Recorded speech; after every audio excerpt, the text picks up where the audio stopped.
If you're a coach or a player, this video might help you gain something that feels small, but changes everything. Half a second. Because half a second, it's all it takes to hit the game-winning shot, or to miss it. He's going to inbound the ball. Baseline Sabalas. Barkley puts it up. Does it count? It does. Jacob does. It counted. Half a second is the difference between a smart defensive read and a late reaction. And the best part, you don't need to be faster. You need to think differently. Today, I'm going to show you how that half a second isn't won through sprints or cones or more effort. It's won in the brain. This idea comes from a book that changed how I coach and how I train my athletes.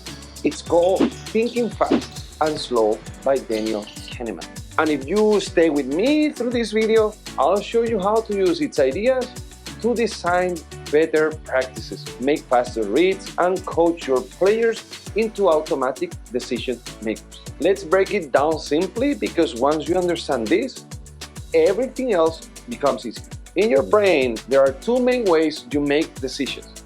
Kahneman called them System 1 and System 2. System 1 is fast, instinctive, it reacts without thinking, like when a point guard splits a double team without hesitation or a defender rotates perfectly before the pass is even made. System 2 is slow, it analyzes, it weighs options, and definitely it takes effort. That's the young player who stops to think, should I help here or I stay on my man? And by the time he decides, too late, they score the layup. And here's the coaching problem. Most practices environments live in System 2. You explain things, players think through them, but come game time, the brain doesn't have time to think. It reacts. That's why so many players look sharp in drills, but confused in real games. So how do we bridge that gap? How do you move decisions from System 2, the slow deliberate thinking, into System 1, fast automatic reactions? We'll get there, but first you need to meet the person behind this whole theory. Kahneman isn't just some theorist throwing ideas around. He's a Nobel Prize winning psychologist who completely changed how we understand decision making, not just in sport, but in economics, medicine, even military operations. The core of his work, that humans aren't as rational as we think. We like to believe we always make smart decisions, calculated choices, but most of the time we rely on shortcuts, mental habits we build over time. That's where System 1 and System 2 comes in. Now, here's the fun part for us in sport. Kahneman's idea didn't stay trapped in academic paper. Over the years, coaches, athletes, and performance scientists started applying them to real-time decisions on the field and court. So let's take that leap and bring these systems into basketball. Think about this. You have seen players who absolutely kill it in drills. Fast feet, clean technique, perfect execution. But the second you throw them into a scrimmage or a game, they hesitate, they overthink, they freeze. Why is that? Because you train the skill, but not the decision. You practice moves, but not reads. And reads live in System 1. If your practice doesn't push players into realistic decisions, their performance won't transfer. It's not about repeating drills. It's about repeating the type of decisions they will face in games, over and over, until they don't think. They just do. That's how System 2, slow, conscious effort, becomes System 1. Fast, fluent, reactive. And when that switch happens, players start making plays you never taught them explicitly. And that's the goal. And here is where things get exciting and a little frustrating if you are not doing it yet. You can just tell a player what to do and expect to stick. Reps only matter if the brain is actually working with them. And to move a behavior from System 2 to System 1, there is only one way: deliberate, meaningful, context-rich practice. Let's say that your player constantly helps too early on defense. If you just shout, "Don't help," they might remember it in that moment, but it won't stick. Instead, create a drill where they are constantly forced to decide whether to help or not. Put them in variable scenarios, mix the spacing, change the timing, alter the cues. Suddenly their brain is working. Season 2, it's engaged, but over time, with enough reps, those decisions start firing automatically. That's the transition, and that's what builds game speed instinct, the kind of reaction that wins games. Alright, okay, so let's get specific. What does it look like to train the brain this way? Start with this mindset shift. You are not just designing drills, you are designing decisions. Thinking variables, time. Is there pressure, a countdown, a shot clock? Space. Is it open court? Is it half court? Tight lanes? Maybe about numbers. Is it a 2-on-1? Is it 3-on-3? Are there defenders that they are recovering late? Then thinking rules. Force a player to act a certain way. For example, when I am at the top of the key and I receive the ball from one side, I want to pass to the other side. I will not allow the dribble. Reward the right read.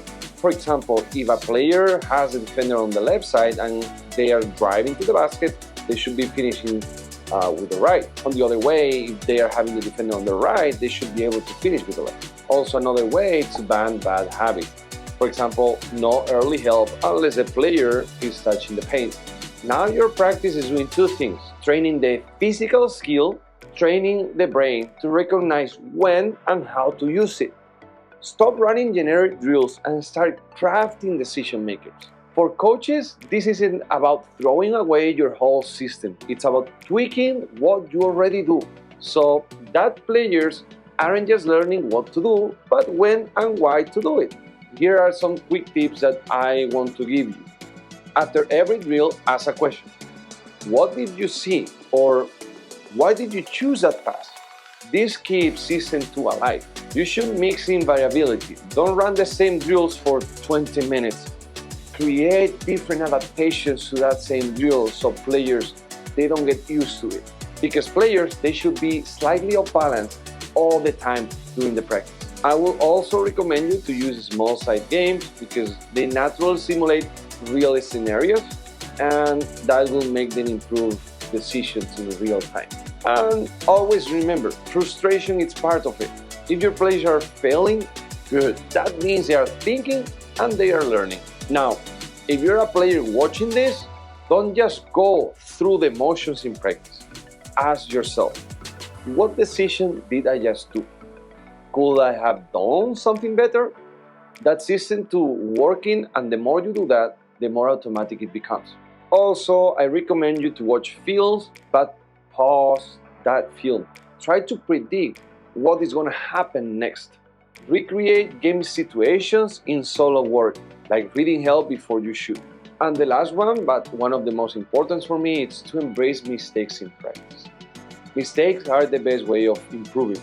That's where Season 1 is being shaped. So I've used this framework with players of all different levels, from kids in academies to pros in international leagues. I have seen a player who used to overthink every close-up become the most efficient on-ball defender on the team. Just because we stopped drilling close-ups in isolation and we started layering decisions into it. Another player struggled with when to attack off the catch. Instead of teaching him more moves, we created 2-on-1 and 3-on-2 scenarios that forced him to read help. 2 weeks later, his decision speed doubled. No hesitation, just flow. The theory works, but only if you commit to it. So, if you have made it this far, here's what I hope you take with you. The speed of your players isn't just about their life. It's about how their brains see, process, and react. And the way we design practices can either slow that down or unlock it completely. Season 1 and Season 2 aren't just academic terms. They are the keys to helping players feel the game, not overthink it. And when you start applying this, you will notice it. Faster decisions, better spacing, smarter reads.